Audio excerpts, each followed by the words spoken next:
The Dave Hooker Show. A presentation of Off the Hook Sports. Objective insight, expertise, top guests.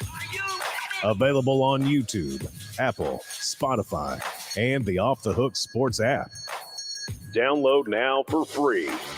Also available on offthehooksports.com. I compute and obey. Now to Dave Hooker. Ready. Let's go on a Tuesday. Plenty to talk about. Travis, good morning to you. Go ahead and click that like button for me if you don't care, and all others, we would appreciate that as well. Hit subscribe, and you talk about a loaded show. We are absolutely loaded for bear. We've got a lot going on, so looking forward to that and maybe some controversial topics. Not like us. No, surely not. And man, Caleb Calhoun is all over the message board. Some hating, some loving, but definitely you're kind of the Stephen A. Smith of the show. You're polarizing, or should I say the Skip Bayless of the show there, Calhoun. I had one person who said never watching again because you guys don't know what you're talking about and can't stand Caleb. And then another guy just right after, like, because we answer to all of the comments on our YouTube channel. Another guy that said, that Caleb knows his stuff. I'm like, what Caleb are we getting today, Caleb? Well, I got to tell you, this started when I was working at All for Tennessee at Fansided, and a lot of people talk about how they like to mute or block like their mentions on Twitter when people come at them. It's like fuel for me. It's just so much, like, I get a kick out of it. So if you're comparing the two, I would prefer more Stephen A. Smith because Skip Bayless has talked about how he doesn't pay attention to his mentions on Twitter. I pay attention to all my mentions, and I get a blast paying attention to them. Well, and I'll tell you the big difference too, and maybe this isn't best practice in what we do. We genuinely, that's the difference, the G word, genuinely believe what we tell you. Now, you may not like to hear it, and we may differ, and I think we're going to differ on a couple of topics today, as a matter of fact, but we genuinely believe it. I believe that the Skip Baylesses of the world, particularly him, and now I think Shannon Sharp's going the same direction, they don't believe what they're saying half the time. It just sounds good. Yeah, the personal shots that Skip threw at Shannon, I think, was just all for show. And then, Shannon skipping a show and then getting mad at Skip and pretending that they had like a tough relationship at one point. I'm like, I'm not buying all of that. And then the whole Memphis basketball and the sideline thing, that was completely contrived. You're telling me a guy that has been in the spotlight for all the years he has, he's just going to lose it because of some young player giving him a hard time? Come on. All right, we'll move forward. So today on the program, by the way, good morning to all of those that said good morning. Smoky Mountain Red, Bill as well as you. And then Travis says, how can you not love Caleb? I agree. And I just want to point out real quick, since Caleb's donned the sports coat, it is up my game a little bit.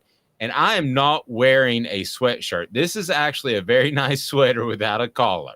So I'm just telling you, my mom got it for me for Christmas. So somebody accused me of wearing a sweatshirt one time. This is a very nice sweater. See, it's got like zippers and everything. Oh, God.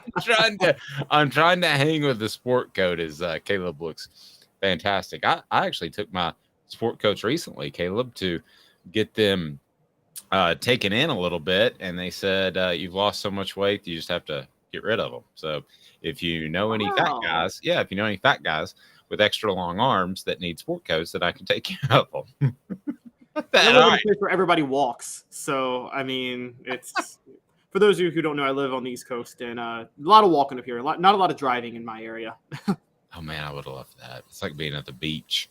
All right, so NCAA rules changes, how they could help the Vols. Also, what would be the most logical NCAA rules change? This all comes via Dennis Dodd is the one I saw who broke it, but somebody else may have been on top of it as well. I think there was a gentleman in Sports Illustrated that had a write-up on it. Should Tennessee's basketball team implement load management? We'll get into that. Jim Bob Cooter is an OC in the NFL again. Well, we'll talk about him. And then parenting. This could be a sensitive subject, as Deion Sanders says he wants quarterbacks from a dual parent household. And I was not raised by a dual parent household, so we can discuss that and what that actually means about a young man's makeup when he gets in college. So kind of a touchy subject, but we'll get into it. He's Caleb Calhoun. I am Dave Hooker. Again, hit that like button, subscribe, and we encourage you to tell a friend. If you want to go to the App Store, you can download our app, and I got Cooper Mays coming up today. I got Jacob Warren coming up today. So it's loaded, and you can go to all the YouTube videos via the app. So we're going to start promoting that. We've been beta testing it quietly, but it's off and running. All right. So, Caleb, let's dig right into it.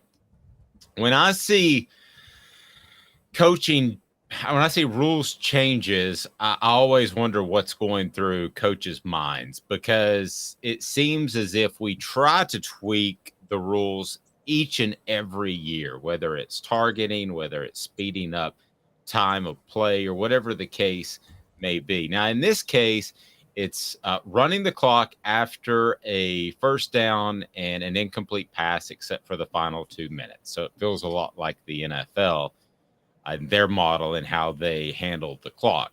So, Caleb, initially, let me begin. What do you think, just in college football? Then we'll get to how it affects Tennessee. What do you think of these potential changes? So, not as far as it affects Tennessee, but in terms of overall, I'm not crazy about most of them. And the reason I'm not crazy about most of them is that, okay, let's just start with the whole first down clock runs except for 2 minutes. I don't like it in the NFL. I don't like it in college. I don't like where you change a rule based on the time of the game. Does that make sense? Okay, I'm glad you brought that up. Now, the argument is, Caleb, they are changing the game to limit exposure and potential injury to athletes, especially now that they have a college football playoff, a 12-team playoff that will be in effect next year. Not this season, but next season. So you're not buying that, right? No, because if they were doing that, why would they do the 2 minute thing? Why wouldn't they just keep the clock running on first down every time regardless? Well, I'm glad we got that out of the way, because I'm not buying it either. This is about fitting TV time slots. Continue, sir. Yes, exactly. So I think this has everything to do with fitting TV time slots. If you wanted to, first of all, why don't they just adopt the NFL rules? Okay, I'm talking about first down, the clock runs, then you just get an extra timeout, which is the 2 minute warning. I'm fine with that. I do like the consecutive timeouts. Now, I hope that doesn't mean you can't use timeouts on back-to-back plays. You should be able to do that, but I don't think you should be able to use 2 timeouts on one play. I actually agree with that, because I think it's ridiculous when teams have 2 timeouts and they use both of them to ice the kicker in a game. I think that should be taken away altogether, the icing the kicker thing. I think that's just stupid, and it draws out the end of the game. And I don't know that it really helps. Maybe we'll get a kicker on to discuss that at some point. I can call James Woolhoyt. I just don't believe that really affects a kicker. I think if you did the odds over time, if a guy's going to make it, he's going to make it. I hate the icing the kicker just in general. Always have. I agree, but there's no rule to stop. Like, you can't tell a team they can't use a timeout. You know I know. But if you could, I would. So, well, the consecutive timeouts I'm fine with, because I've seen consecutive timeouts used to ice the kicker, and I have a problem with that. I would say that. By the way, that's a sign of a coach who didn't use his timeouts earlier and should have. But anyway, go ahead. That's probably true. You're right. I mean, well, there's another one I would never forget. I used to think James Franklin was a good coach, but James Franklin used 2 timeouts to call a 4th down play one time. Yep. Because he used both of them and he didn't get the 4th down, Ohio State was able to run the clock out when they got the ball back in a Penn State Ohio State game. And I'm like, that was, and by the way, the clock got stopped. If he didn't need a timeout. That's my pet peeve too, when coaches take a timeout to talk about a play when you might need that timeout if you don't get the play converted. I think that is proof when a coach is not very bright when they do something like that. Report game management. You see that a lot out of rookies, but you shouldn't see it out of a guy that's been coaching for right at 2 decades. So continue with the changes. Yeah. So I'm okay with the timeouts. I'm not crazy with the first down clock running within 2 minutes. Either keep it as it is or do the NFL rule where the first down, the clock runs no matter what, and then you just get a 2 minute warning. The incomplete pass one is the one that I don't really mind. I get it because let's be honest. 90% of the time, 95% of the time, the team that is trying to run the clock is not going to be throwing the ball anyway. Does that make sense? If you're throwing and so I think that actually opens up a little more creativity from offenses that are trying to run the clock out. And most of the time, I've covered enough football to see that, the clock doesn't keep running if the pass is incomplete. It keeps running after the ball is spotted.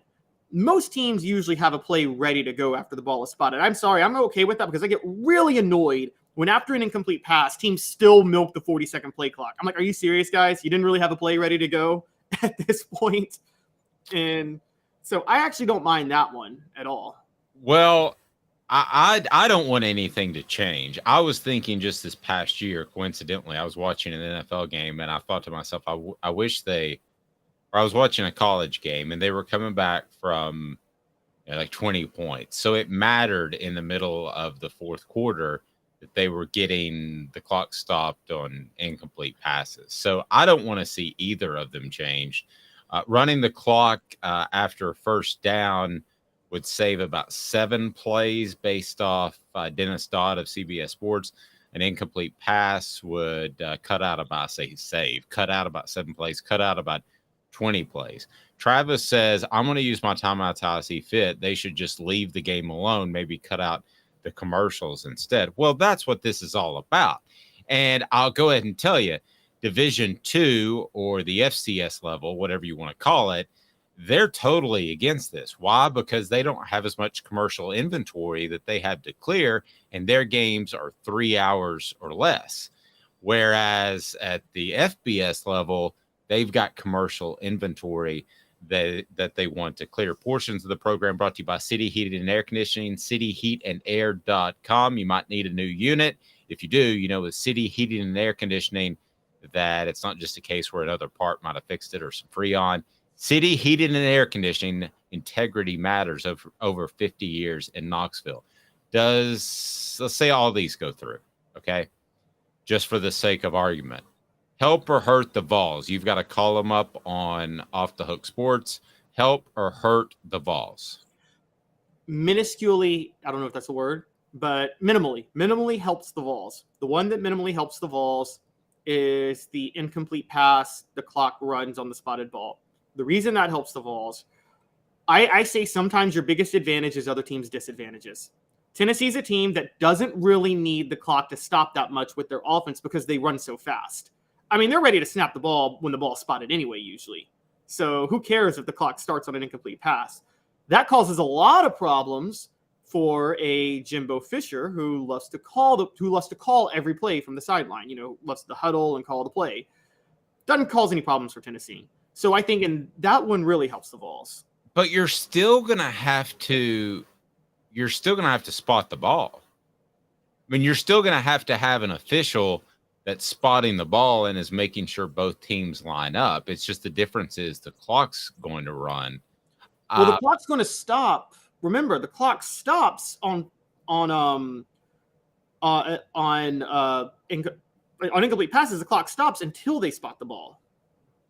Right, but in this particular case, it's going to. When is the clock going to stop as you see it? At an incomplete pass, if you throw an incomplete pass, the clock's going to stop, and then the ball is going to be spotted, and then it starts to run again. Usually, by the time the ball's spotted, Tennessee's ready to snap it anyway.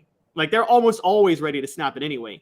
Now, as far as the first down rule, yes, that would hurt things like some of their 2-minute drives, but it doesn't affect 2-minute drives because Tennessee, again, they stop the clock still on first downs within 2 minutes. So, Travis, I'm sorry, go ahead. Oh yeah, I was going to say they stopped the clock. That was all I was going to say. They stopped the clock within 2 minutes.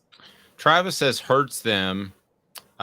We would have lost to Alabama with these rules. Now, in the final 2 minutes, Travis, keep in mind, and you're right, in the final 2 minutes, that the old rules or the current rules would still be in effect. Travis says our game's lightning fast as it is. Yeah, I think it would actually hurt Tennessee, and I'm going to take it from a completely different angle, Caleb. I think it hurts Tennessee from volume of plays. If you take out 7 and 20 plays, which would be the first downs and incomplete passes, respectively, then that's fewer plays that Tennessee's out there running around and wearing down a defense.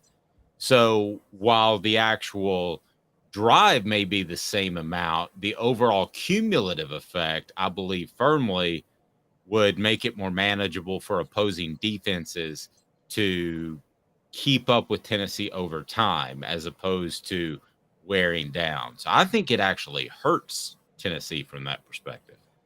You know, the way I've watched Josh Heupel's offense the last 2 years, though, this idea that he wears defenses down with what he's doing, it doesn't bear out with his scoring. Last year, Heupel's best quarter was the second quarter. The year before, it was the first quarter. As a matter of fact, Tennessee was the best first quarter team in football his first year. Heupel's whole mantra is just score fast. I don't really think it's about wearing a defense down. I think it's scoring fast. And I've heard kind of Heupel say, like, he's not happy if he doesn't score within 6 plays, quite honestly. And you're not really wearing down a defense if you're scoring within 6 plays.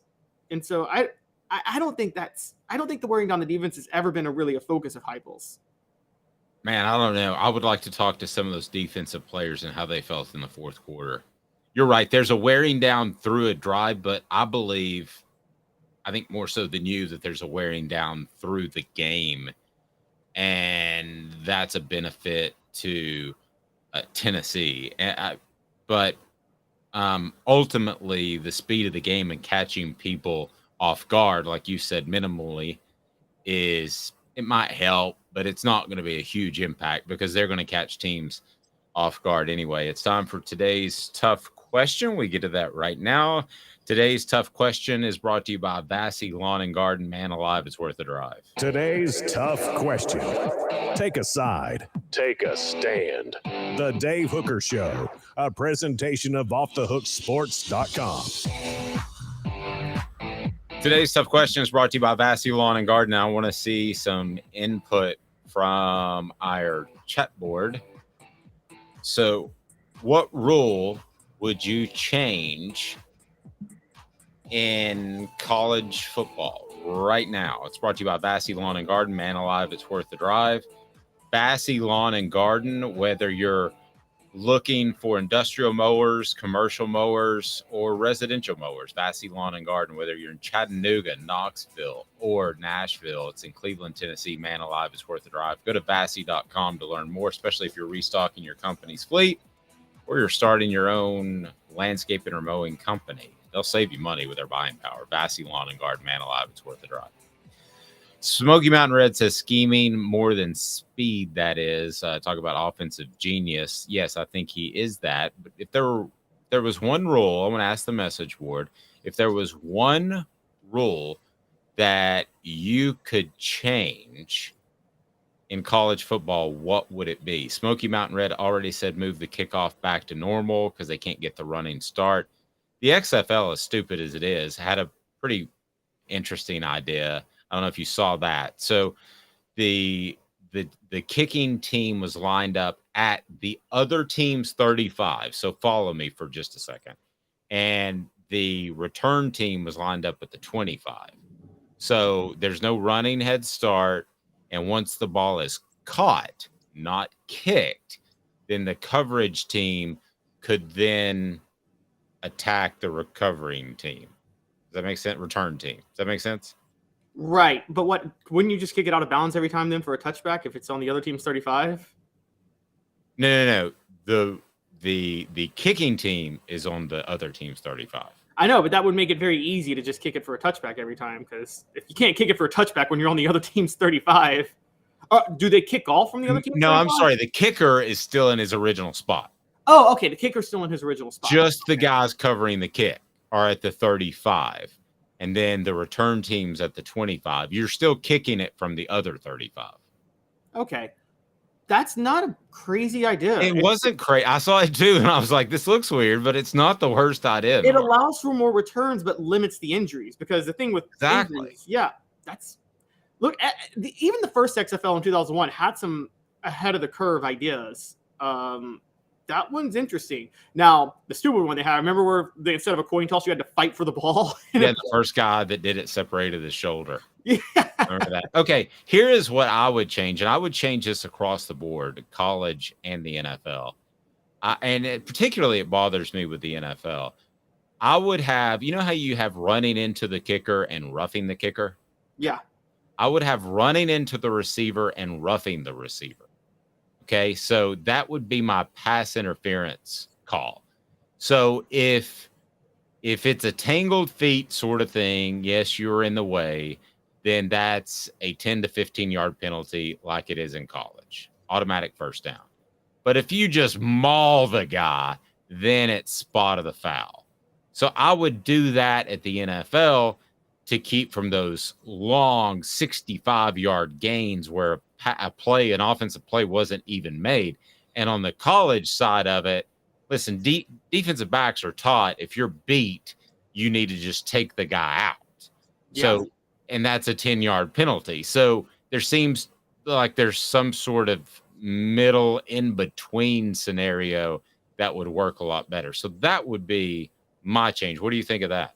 I love it. What you're talking about is what the NBA's done recently, which is the NBA has there's a foul and then there's a clear path foul, which is if in a fast break, the guy's beating everybody and then you just foul him from behind, then it's 2 shots and the ball. That is exactly what I'm talking about. That is exactly what I'm talking about. That's a better clarification. So go ahead and click that like button, thumbs up, subscribe if you haven't. We're with you each day at 10 a.m. The app is live. Just Google Off the Hook and your Off the Hook Sports in your Apple or Android app store. Caleb, what rule would you change? I've been interested all morning to hear because you've got some good ideas. So I've been intrigued. So one of the ones that's always bugged me, it deals with fumbles. Okay, so I'm going to go twofold here. One, a fumble should not, like if the offensive team fumbles, you shouldn't be able to advance the ball if you recover it like forward. Does that make sense? You shouldn't be able to advance a fumble. Now, if you lateral it and it's a fumble and you pick it up and you can run, that's fine.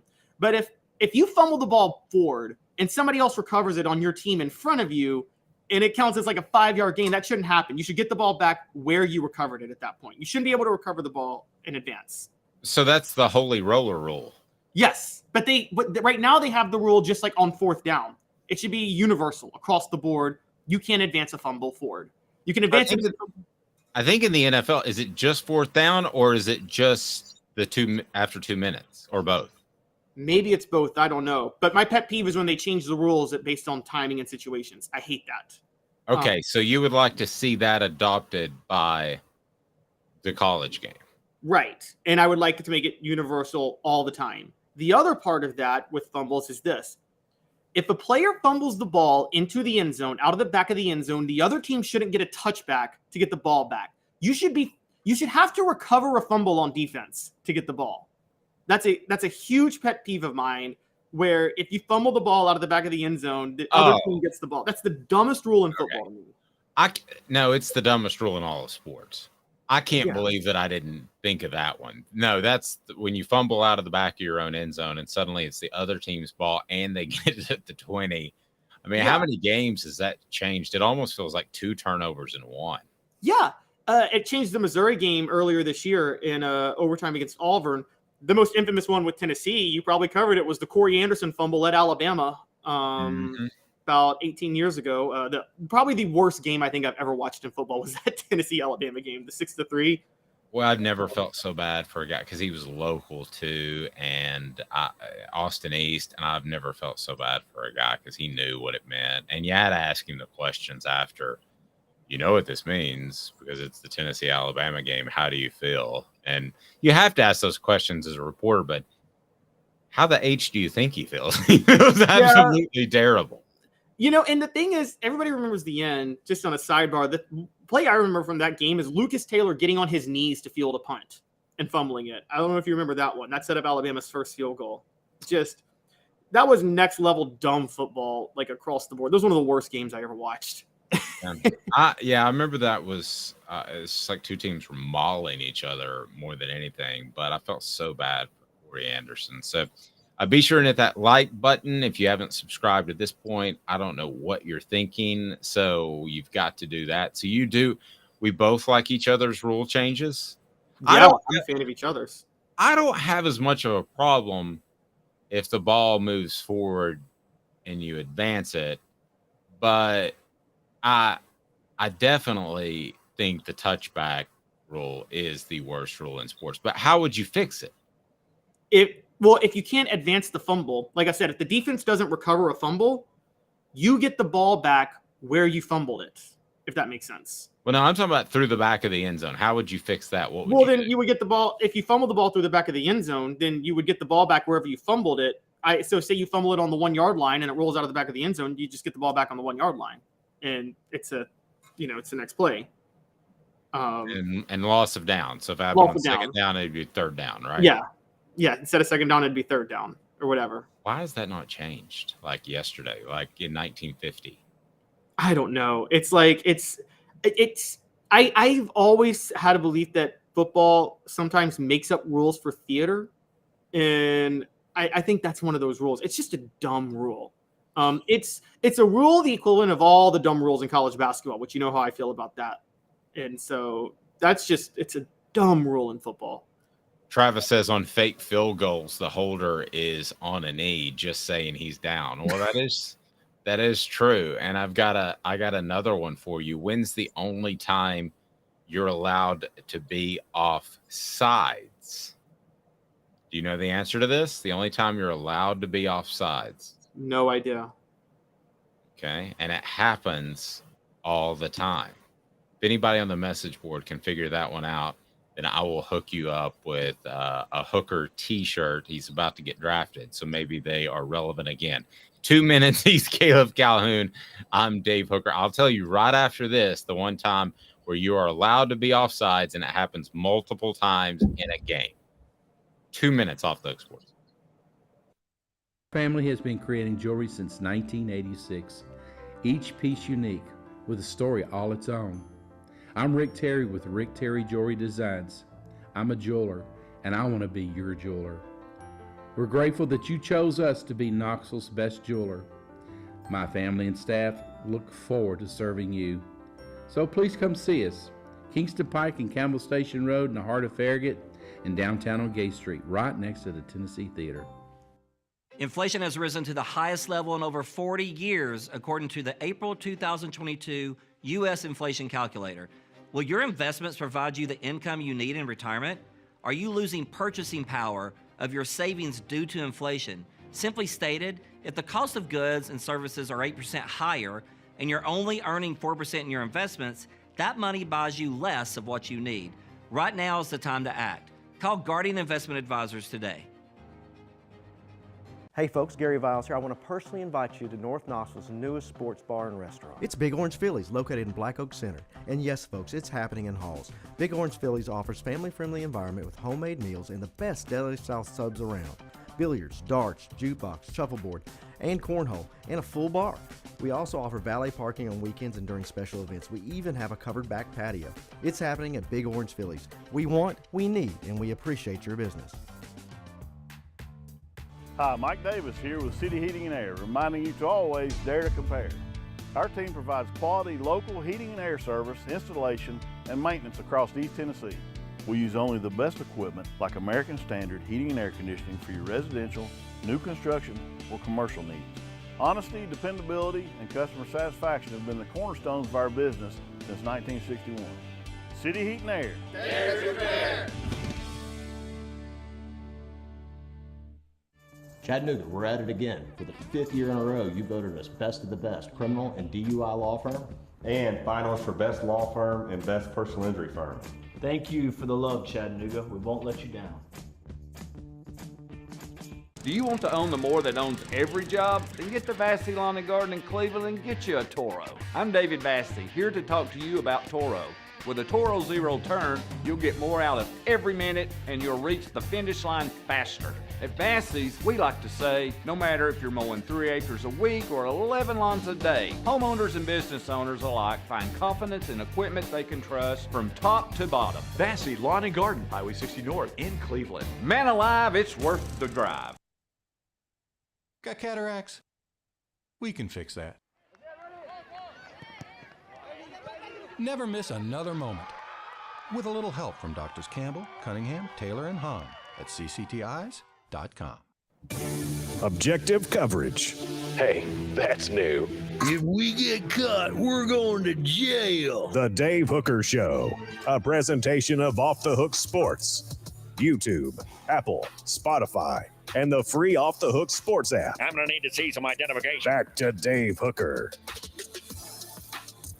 All right, are you ready? The one play you're allowed to be offsides. It's a tease in the biz. The one play where you're allowed to be offsides. Caleb, you've had 2 minutes to think about it. What do you got? I am completely lost, Dave. I swear I'm completely lost. You have nothing? Nothing. It happens to start every single game. The opening kickoff? Yes, the kicker's foot is allowed to be beyond the line as he kicks. Interesting. That's kind of hilarious. Did not know that. Now you'll watch it. The next football game you watch, you'll be like, his dad blamed foot's beyond the line. I mean, it is. Not know that. It is every single time. So your foot's allowed to be beyond the line on kickoffs. Can I get some kudos for the message board for that one?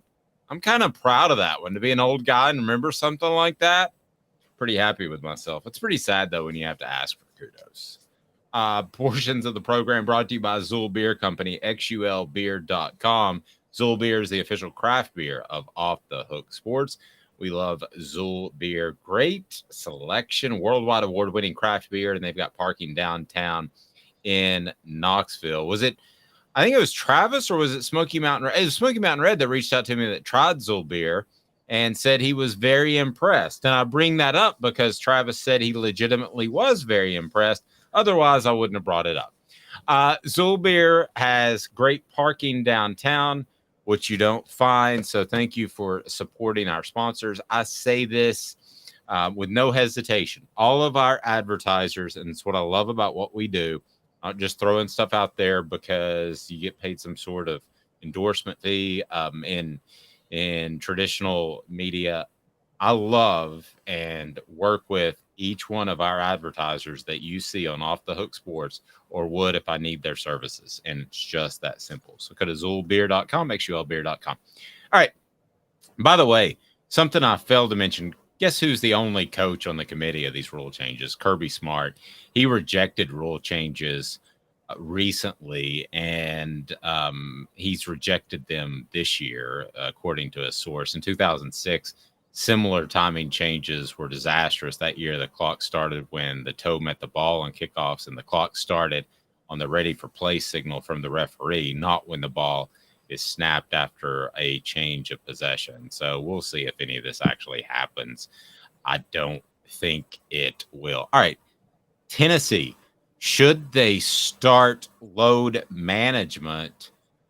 I'm interested to see where the only Caleb Calhoun goes here, because this was his idea. Load management. Why? And even though it's basketball, it's 4 downs, brought to you by our friends at Craft Treats. 4 downs. 4 questions. 4 answers. The Dave Hooker Show. 4 downs. A presentation of OffTheHookSports.com. 4 downs, 4 questions. The first one's pretty easy. You emailed me, should Tennessee basketball implement load management? Smoky Mountain Red said that Zool Beer was rhymes like dimes. That's the one that's won a worldwide award for best hazy IPA. Why should Tennessee implement load management? Why did that cross your mind, Caleb Calhoun? So I guess should we start by, because maybe a lot of people don't watch the NBA and are explaining load management, which is load management, for people who don't know, is nowadays, which they didn't do in the 90s, they rest stars and key players over after a period of games to make sure that they're fresh for the playoffs. A lot of people have complained about it, but the truth of the matter is the science is there. If you play all 82 games, you're not as fresh for the playoffs. And if you're not going to do it, but another team's going to do it, you're at a complete disadvantage. That's why the NBA does it. And that's why, by the way, in case you guys forget, in the 90s, the Bulls and Jazz, we all remember those great last-second shots, but those games were usually slugfest and horrible in the playoffs because everybody's legs were drained during that time. And this started, I think, almost accidentally with Kawhi Leonard because he was banged up one year and he missed a lot of games and he played great in the playoffs. And then he has continued it. So load management, to clarify, kind of started with Kawhi and now it's across the board. It's the reason that I have to go up north this weekend with my son.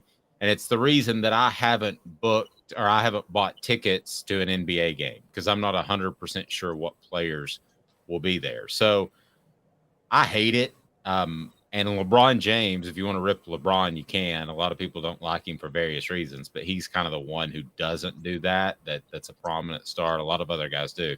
So why load management for the basketball Vols? So I say load management for the basketball Vols because I was up last night thinking because we talked yesterday about how their offense has been figured out. And I don't think there's any changes they can do this late in the season to fix that. So I'm thinking, what can they do that might give them an advantage from March that would save this slide? And it just kind of hit me, load management, because nobody's doing that in college basketball. Look, let's take some fact. Let's put some facts down. Tennessee is going to the NCAA tournament. They have the resume. If they lose the rest of their games, they're going to the NCAA tournament. I don't care if they lose out. They'll get in as a 10 or 11 seed at that point. We know the conference tournament does not improve your seeding at all. Now, the NCAA doesn't take that into account at all. The only thing they take into account is whether or not you won the tournament to give you an automatic bid. So there's really nothing extra. And we also know Tennessee has no regular season SEC championship to play for anymore. So those three things are beyond clear. Rick Barnes, Tennessee's battled injuries throughout the year. Just had Jordan James, Julian Phillips, a few other guys have just been in and out, have not been quite right. Rick Barnes also grinds his teams a lot. So a lot of times they're kind of mentally drained by this point. I think if you do load management, sit a couple of guys here, sit a couple of guys there, not really care if you win or lose, you get to the NCAA tournament, who cares if you're a 10 seed? You're fresher than everybody else in the tournament. Now, this doesn't mean rest your starters the whole rest of the season. It means pick a game that they're going to sit, every other game, something like that. So they're still in rhythm when the tournament comes, but they're not mentally drained and they're fresher than anybody else in the tournament. And when March Madness is effectively almost a back-to-back in college basketball, it's a Thursday and then a Saturday, load management could be a huge advantage. And I don't think any team has tried it in college basketball yet. And so this would be a huge cutting-edge thing to do.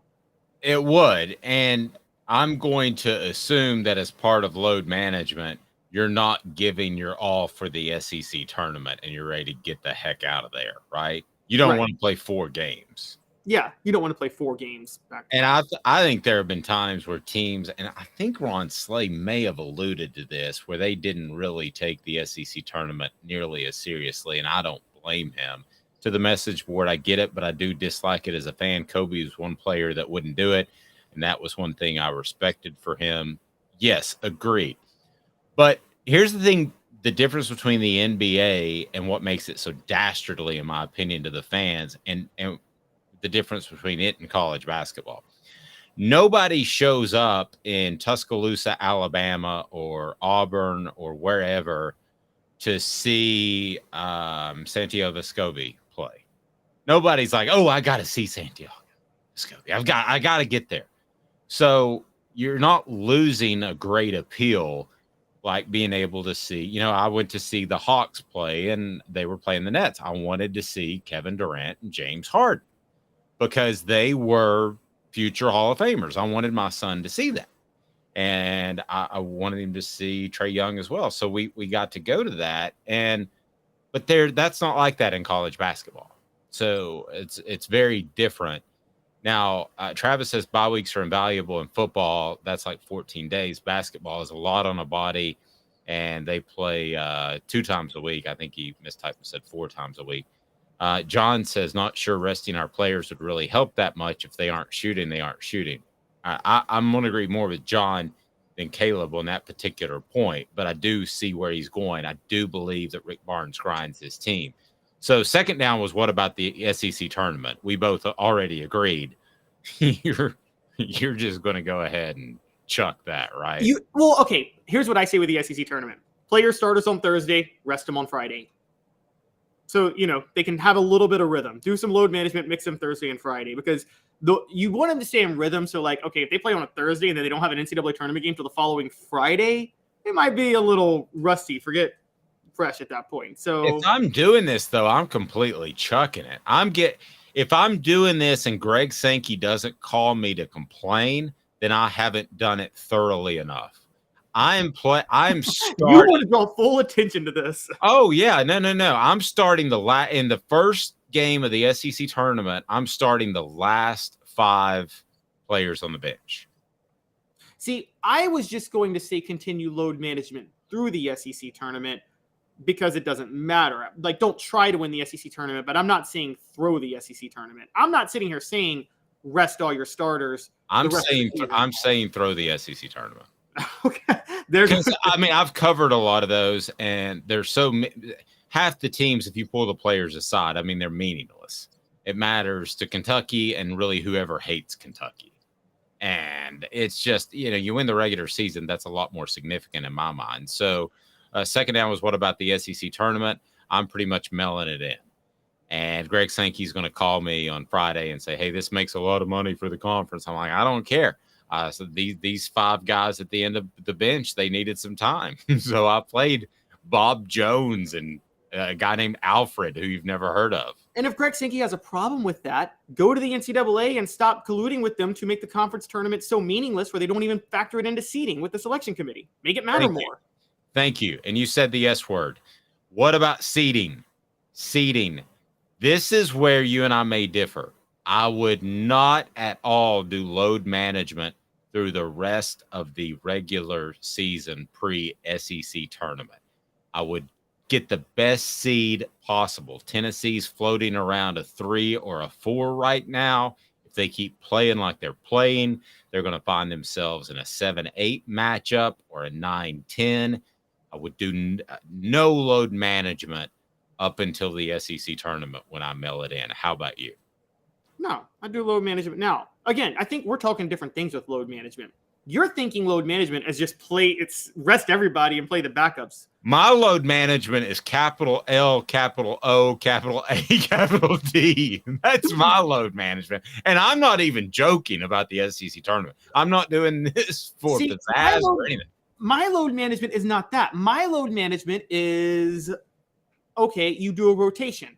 Santi and Zakai are going to sit today. Olivia and Urash are going to sit tomorrow. My thing is you rest different starters for different days, but you're still trying to win the games and you're still somewhat in a rhythm. And I would apply it evenly for the SEC tournament and the regular season because that's a combination of it'll keep you. My way will keep you as fresh as your way, but on top of that, it's you're not really throwing any regular season. My way, you get a week off.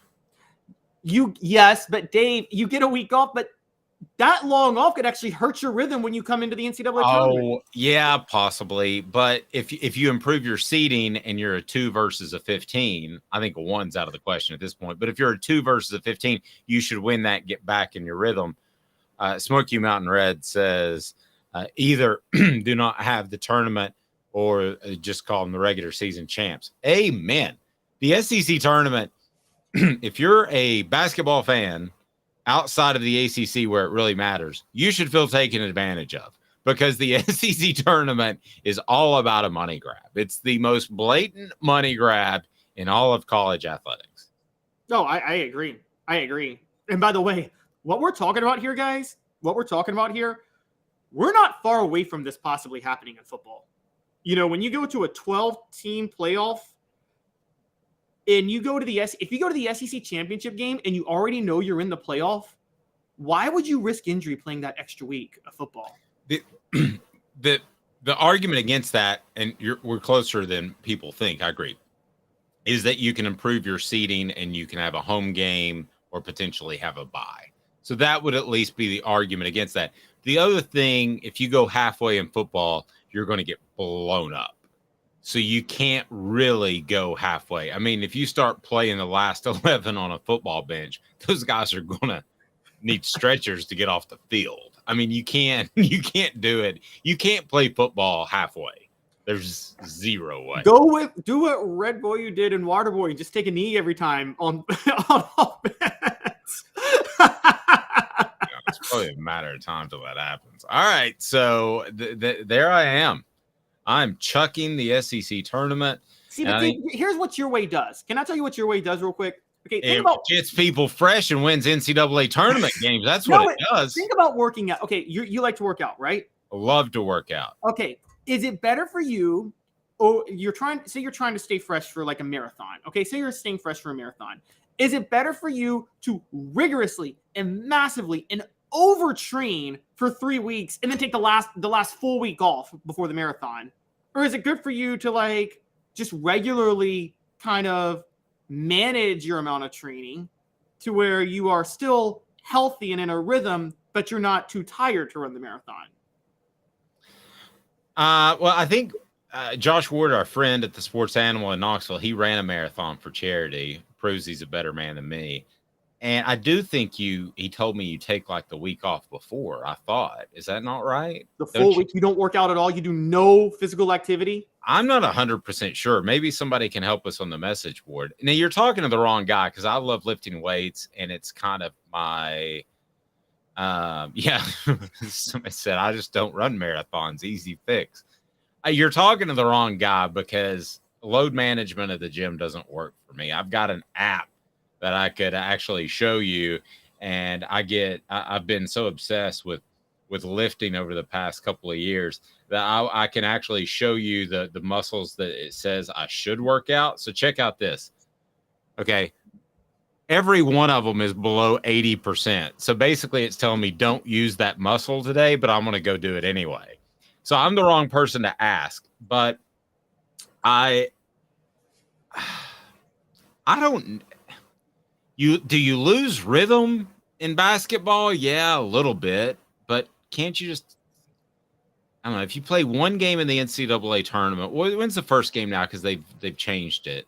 It used to always be Thursday. Well, unless you're in a play-in, it's on a Thursday. There's those play-ins on Tuesday and Wednesday. I'm sorry, I misspoke. SEC tournament.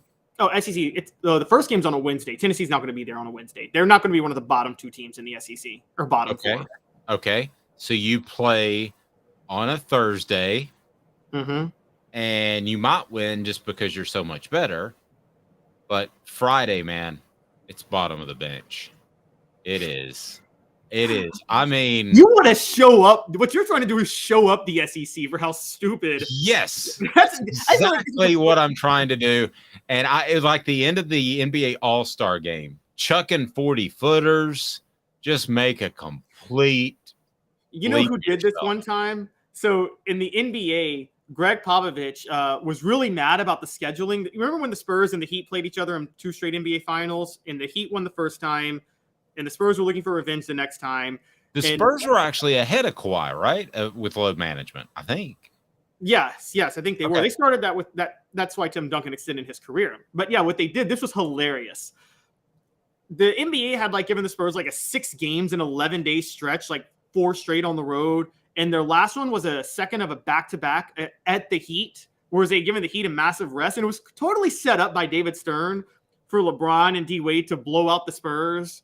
You know what I mean? With how on national TV. So Greg Popovich was like, all right, I'm resting all my stars. And he rested Tim Duncan, Kawhi Leonard, Tony Parker, Manu Ginobili. And he's like, none of them are playing. And it was a blatant attempt to show up the NBA for a nationally televised game for the fact that they did that.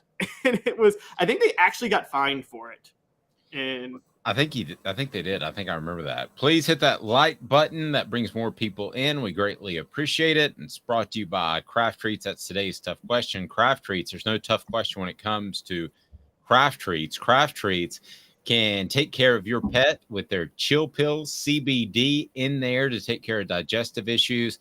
Also, they'll be able to take care of arthritis and anxiety, as my dog has that because the foxes, plural, in my yard like to scream. And so that is something that Craft Treats is able to take care of with their chill pills. They also have all kinds of treats, and they are fantastic. 4 Downs brought to you by Craft Treats. Go to crafttreats.com. Use the promo code Off the Hook. That's Off the Hook. get 20% off. So that's pretty cool. Fourth down. What about the mindset? Do you affect a team's mindset? I kind of think this plays a little bit into the rhythm thing. But if you've got a mature team, and I think Tennessee does, you're able to adjust. And I think Tennessee could adjust. I don't think that they're going to play poorly in the NCAA tournament just because you use load management, blow up the SEC tournament, as I suggest. Yeah, if you do it my way, my question would be, I mean, here's my thing when people complain about it. Baseball. For 100 years now, pitchers have been on a rotation every 5 games. Do they have a poor mindset when they hit the MLB playoffs because of that? Of course not. And so, I mean, I know that's a little bit of a different scenario, but the idea that you don't have the mindset to go all out, anybody who thinks that is go back and watch T.O. in that Super Bowl in 2005. Came back from a broken leg to play the Patriots. And if Donovan McNabb had not, I believe, gotten drunk the night before and been hungover in the Super Bowl and thrown up in the huddle, they might have actually won that game. Wow. Hadn't heard that theory. He threw up in the huddle, and some people say he was nervous and others say he was hungover. I watched a documentary on Bill Russell last night, and Bill Russell threw up before every game. Starting quarterback at my high school threw up before every game. Sometimes he would be under center and he would lift up his face mask literally with his hands under center and turn to the right and vomit. Other times he didn't have enough time on the clock to get his chin strap unbuckled and his face mask up. So he just puked through the face mask. Oh gosh. Wasn't that who was it for Tennessee, that the offensive lineman that threw up against Alabama this past year and then like pointed at the elevator? Was that Darnell Wright that did that? It was either Darnell Wright or it was Darnell Wright making fun of Jerome Carvin for doing it. Okay. I can't remember, but they pointed at the Alabama line and they're like, this is for you. Like to show their toughness. Yeah. And I did say Foxen, Travis. I did indeed. Absolutely love the fact that I can see far away. Never have been able to before. I had a near and far vision issues, and now I can see far away. And the next step is to get my near vision corrected. And we're going to do all that at Campbell, Cunningham, Taylor, and Hahn. Campbell, Cunningham, Taylor, and Hahn has local doctors, so you don't have to worry about some guy flying in from Tampa and suddenly working on your eyes and saying, hey, I hope everything goes well. Campbell, Cunningham, Taylor, and Hahn is where you go to get LASIK surgery or cataract surgery. They will absolutely take care of you, and you'll love Campbell, Cunningham, Taylor, and Hahn. Tennessee with a former player off to huge, monstrous, big-time things. Kudos to him. We'll discuss the ceiling that may lie in the ahead of him in the NFL. There might be a glass ceiling because of a very strange reason. He's Caleb Calhoun. I'm Dave Hooker. Back in 2 minutes. Sun, sand, and salt water, the beach is a very relaxing place. Unless you wear contacts. Ow! Open your eyes to the best the beach has to offer with LASIK vision correction from Campbell Cunningham Laser Center.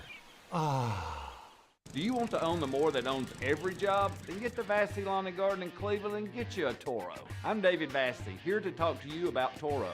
With a Toro Zero Turn, you'll get more out of every minute and you'll reach the finish line faster. At Vassey's, we like to say, no matter if you're mowing 3 acres a week or 11 lawns a day, homeowners and business owners alike find confidence in equipment they can trust from top to bottom. Vassey Lawn and Garden, Highway 60 North in Cleveland. Man alive, it's worth the drive. Hey folks, Gary Viles here, Viles Automotive on Calhoun Drive. I've been selling cars here in East Tennessee for 27 years. In that time, I've come to realize it's not about the car.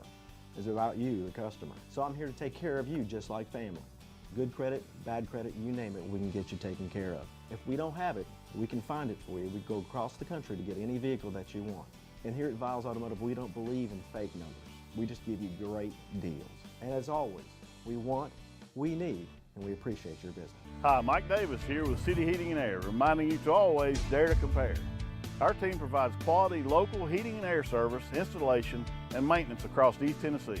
We use only the best equipment like American Standard heating and air conditioning for your residential, new construction, or commercial needs. Honesty, dependability, and customer satisfaction have been the cornerstones of our business since 1961. City Heat and Air. Dare to compare. Chattanooga, we're at it again. For the 5th year in a row, you voted us best of the best criminal and DUI law firm. and finalist for Best Law Firm and Best Personal Injury Firm. Thank you for the love, Chattanooga. We won't let you down. Our family has been creating jewelry since 1986, each piece unique with a story all its own. I'm Rick Terry with Rick Terry Jewelry Designs. I'm a jeweler, and I want to be your jeweler.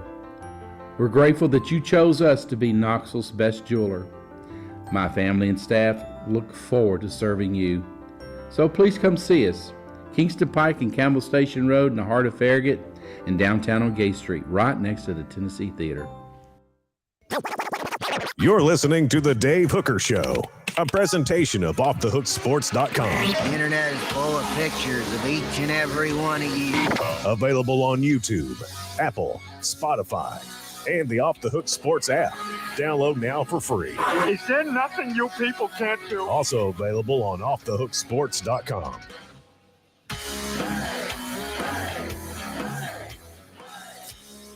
VFL's done good as a former backup quarterback continues to have a very successful career in the NFL. Let's go ahead and get to it. Jim Bob Cooter promoted as the offensive coordinator, or takes the offensive coordinator job for the Indianapolis Colts. Jim Bob Cooter has had a really successful NFL career. Your thoughts on taking over the Colts? I'm sure that Peyton Manning, who Jim Bob Cooter is very close with, made a phone call in that regard to help out Jim Bob Cooter. But Jim Bob Cooter is, aside from having a great name, turned into a really strong offensive coach. Your thoughts on him taking the Colts job? Yeah, I think this is a good move for the Colts. He's a very smart player. I forget, there's one test. I don't know if it's the Wonderlic or there's something that he scored really, really, really high on, and I'm forgetting the test it was. I think he was perfect on the Wonderlic test. Was it the Wonderlic? Okay. Mm-hmm. So he's a very smart coordinator. It's funny, just a quick story for everybody. In 2017, when I was covering Tennessee, Dave, don't judge me, I got swept up in the John Gruden rumors because there were people I thought were good reporters who I don't listen to anymore that were saying this is happening. And they were saying John Gruden to Tennessee is happening. And I did like a whole hypothetical on what John Gruden's staff could be. And I was thinking at the time he might be able to get Jim Bob Cooter in as an offensive coordinator at that point. And I even suggested that Jim Bob Cooter be looked at as a head coach because of his success as a coordinator at Detroit at the time. And I'm thinking, what if you brought in Jim Bob Cooter as head coach, T. Martin as offensive coordinator? You know, just kind of fun fan stuff at that point. Does Jim Bob Cooter, let me ask the tough question here. Does Jim Bob Cooter get hurt as far as ever getting a head coaching job because of his name? No. I think there's another reason he might get hurt from getting a head coaching job. Are you referring to the off the field issues? Yes. According to the Free Press, that arrest record has been expunged, though, or is no longer around. Which one? Not the more serious one. How about that? Are you talking about the cuddling incident? Yes, the cuddling incident.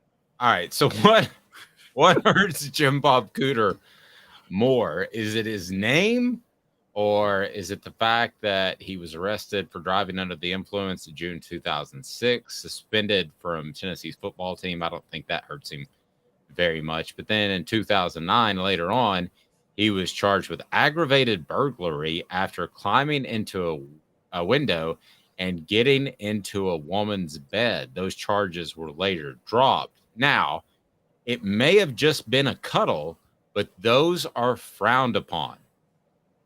Yeah, that's look. Yes. That's sexual assault if he did that. Yes. Well, cuddling assault, perhaps. But it's still assault.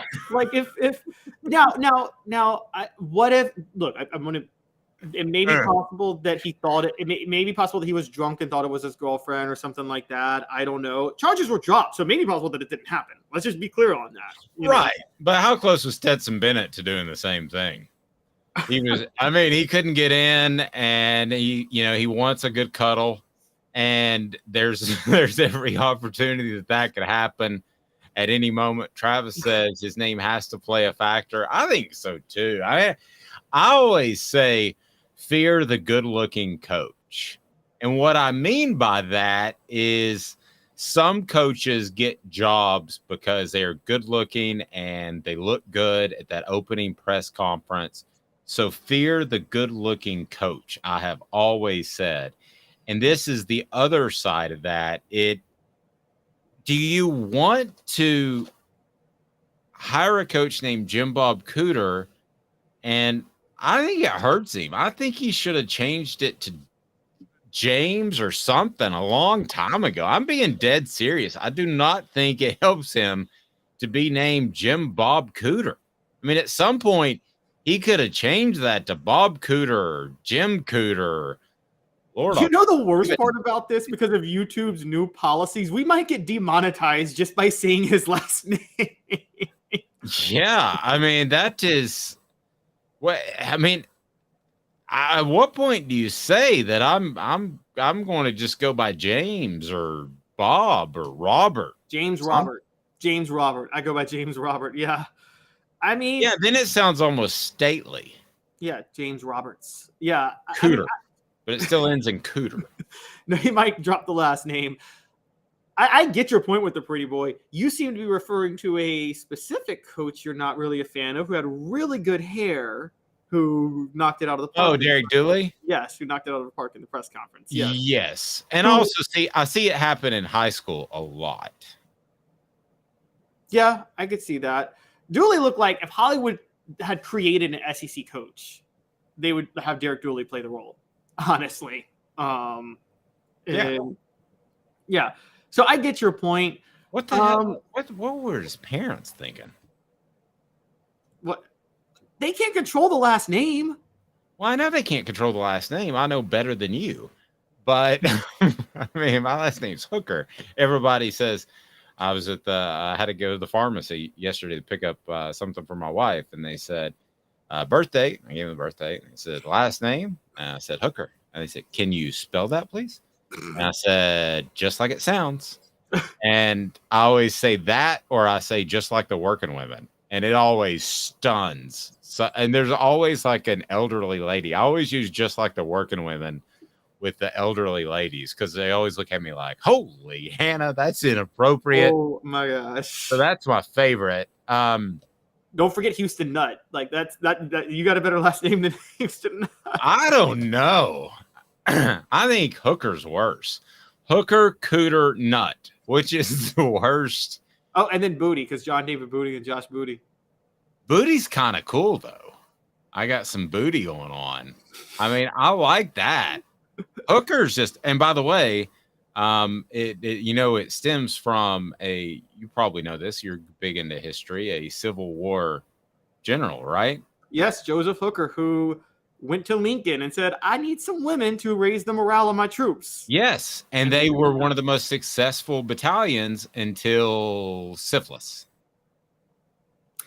I mean, and that's not what find the happened. right women. That's what we know. Yes. Look, okay. Have y'all seen Lincoln's wife? He didn't have good taste in women. Right, but Hooker paid women to go with his troops on battles, and then they were very successful. And then syphilis ran throughout the entire battalion. So they were just supposed to be company, but they did company. Yeah. Look, Lincoln's my favorite president, but like I'm not buying the company part. Lincoln's your favorite president. You're as bad as a Cowboys fan. Lincoln should be everybody's favorite president. Portions of the program brought to you by Andy Mason Real Estate.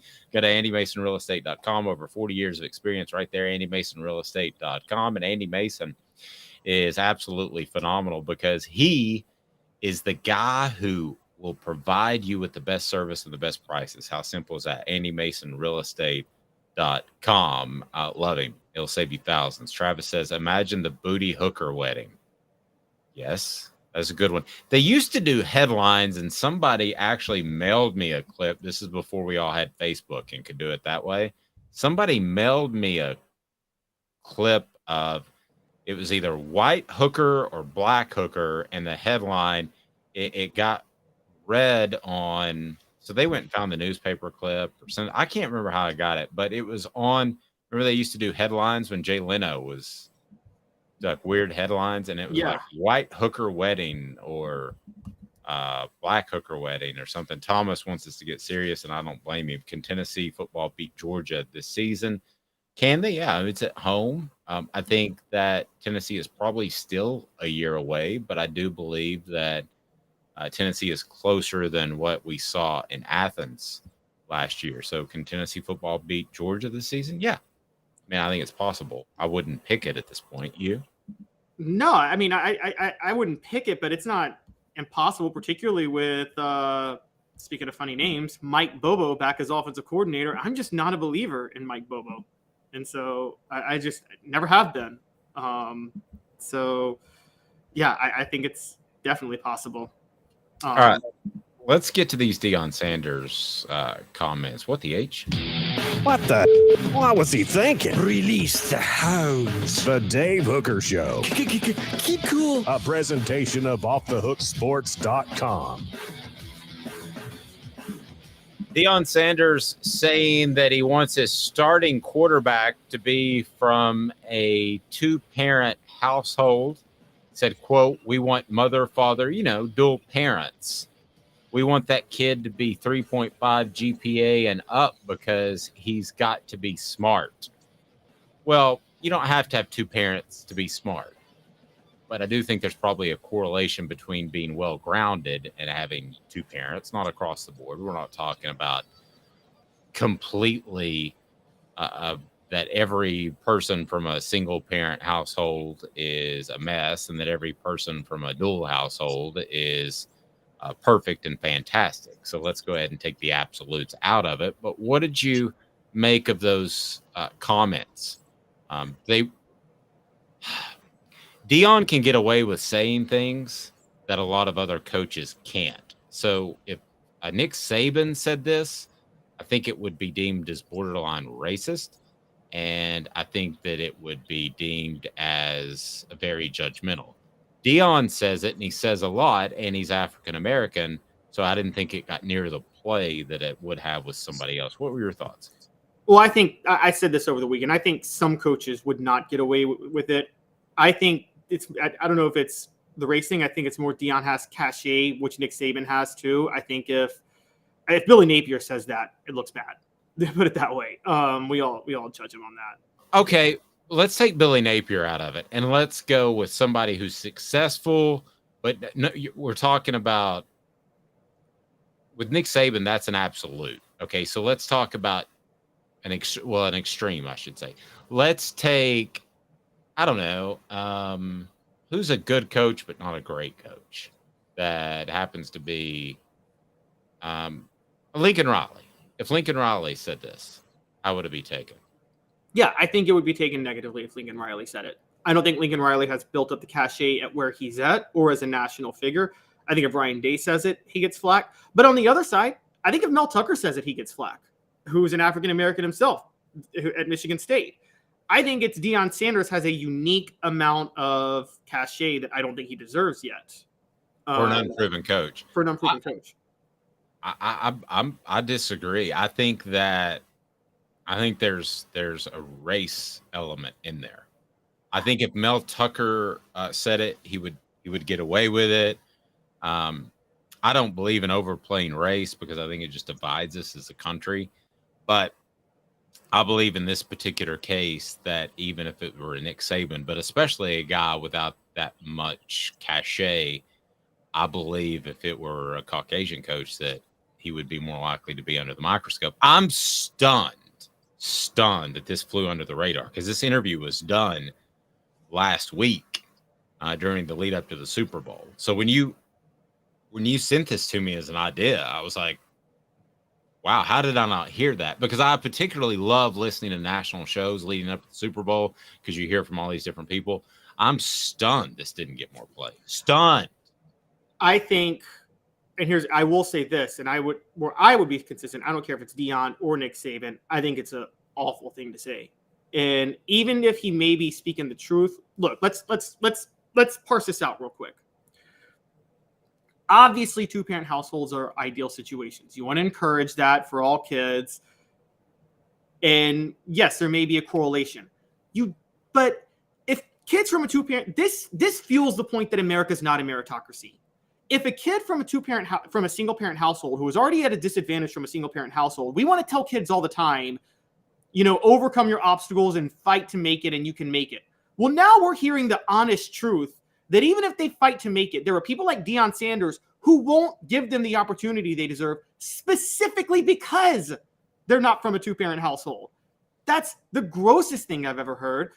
Tennessee has this, by the way, he didn't just say it for quarterbacks. He said it for offensive linemen back in January. And, I didn't know that. So again, that flew under the radar that I didn't know. Smoky Mountain Red said there are situations where a kid is way better off with one parent. Agreed. You also know that if Nico or Arch, I'm talking about Arch Manning, a caliber quarterback was in a single parent home and wanted to play for him, he would roll out the red carpet for them in a heartbeat. Totally agree with that. I would change this if I were him or any other coach. And I'd say, what do you look for? If somebody asked me this question, what do you look for in a quarterback? I would say this. I would say I look for a quarterback with a stable home environment. That could be, and I'm not going to go into depth or detail about this, but that could be one parent. And Smoky Mountain Red is absolutely right. Sometimes the parent's better off not being around. So I would say a stable home. And I know a lot of single parents or divorcees that have remarried that have provided stable homes. I'm sure there are a lot of situations where, there's two women or two men that have kids. And that's a stable home. So that's how I would change that verbiage. And I think Deion likes to shoot from the hip, and that's probably what he did here. Deion himself is divorced and is about to start his son, who was raised by him and his mother, who were divorced, to start at Colorado. It's ragingly hypocritical. And I'm just going to go to Tennessee real quick. See, I wouldn't even go stable home. I think we sit there. This is my point. We try to, one, it's a myth in my opinion, but we try to sell this idea in America that, if you work hard, your background doesn't matter, and it shouldn't matter, and you shouldn't use it as an excuse. Well, if people like Deion Sanders, and by the way, I think Deion Sanders is just saying what a lot of coaches are doing. I'm going to be honest. I think a lot of coaches are doing this. But if your background shouldn't matter as an excuse, well, then don't count it against you if you do everything right and you can't help your home life. And so I think something like, before we talked about the show ahead of time, T. Martin from Mobile, his father was in and out of his life. His mother cared for him, but his mother had to work a lot to raise him. So he was effectively raised by his grandmother and his great-grandmother. Well, he turned out to be a bright kid, very, very, very good player, made the most mature decision ever to go to Tennessee because he actually said at the time, he said, I knew I needed to learn more about playing quarterback in college before I could immediately start, and became one of the most successful quarterbacks in Tennessee football history. Deion brought up offensive lineman, Trey Smith. I think the most beloved Tennessee offensive lineman right now. His mother died of breast cancer when he was 13. Would Deion sit there and say, sorry, your mother died when you were 13. You can't come play offensive line for me?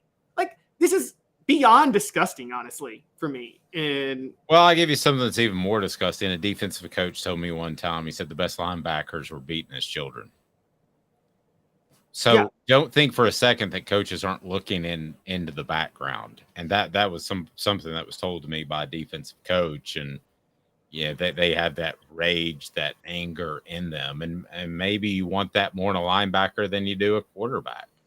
I mean, the whole idea that is the end all be all either way, having two parents and that determines who you are as an adult is just false. Correct. And here's what I want to say. And I want to say this to everybody. Everybody who says I don't want to hear a word from anybody who says, well, if you grew up in a certain background, that's not an excuse and you don't deserve any assistance because if you work hard, you can make it on your own. Don't tell me that. And then at the same time, defend a system like what Deion Sanders is doing, where he says you're actually going to discriminate against people because of their background.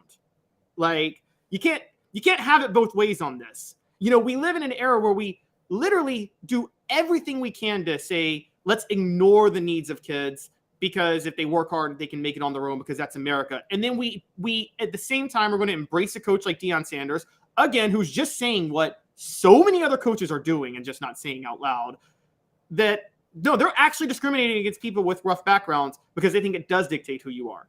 So don't come and tell me then that anybody can overcome their background when people are being discriminated against because of their background.